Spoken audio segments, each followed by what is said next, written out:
কুমিল্লার মুরাদনগরে নারী ধর্ষণে প্রধান অভিযুক্ত ধর্ষক ফজর আলীকে ঢাকার সায়দাবাদ থেকে গ্রেপ্তার করা হয়েছে।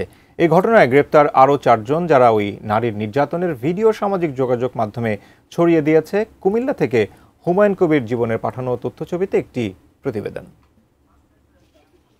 কুমিল্লার মুরাদনগর উপজেলার একটি গ্রামে গত ২৬ জুন বৃহস্পতিবার রাতে ঘরের দরজা ভেঙে এক নারীকে ধর্ষণ করা হয়। ধর্ষণের অভিযোগ উঠে মুরাদনগর উপজেলার বাহেরচর পাঁচকিত্তা গ্রামের পূর্বপাড়ার শহীদ মিয়ার ছেলে ফজর আলীর বিরুদ্ধে। সেদিন ওই নারী তার বাবার বাড়িতে একাই ছিলেন। অভিযোগ, ফজর আলী ওই নারীর বাবার বাড়ি গিয়ে ঘরের দরজা খুলতে বলেন। এ সময় তিনি দরজা খুলতে অস্বীকৃতি জানালে ফজর আলী ঘরের দরজা ভেঙে ভেতরে ঢুকে। ঘটনার পর ওই নারীকে উদ্ধার করেন প্রতিবেশীরা। এ সময় কিছু লোক ওই নারীকে মারধর ও ভিডিও করেন। পরে লোকজন ফজর আলীকে মারধর করে।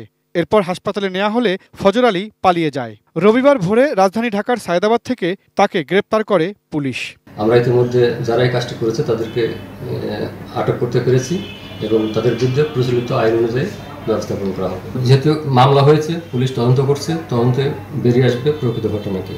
এই ঘটনার একটি ভিডিও শনিবার রাতে ফেসবুকে ছড়িয়ে পড়ে।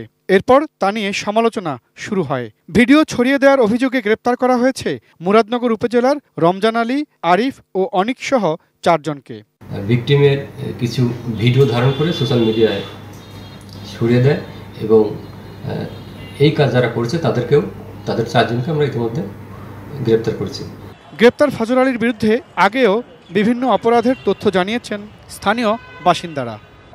আগে চুরি করতো, জুয়া খেলে চেয়ারম্যান লোক থাকে দেখিয়া আকাম কুকাম যেত আছে তারা এই পাইতে নাকি চলে বিএনপি রাজনীতি না, যার লগে সুযোগ পায়, যার লগে চলতে চায় তাহলে চলে, দেখুন পার্টির নাম নাই তার। Imran Hossain Suman, ATN news, Dhaka.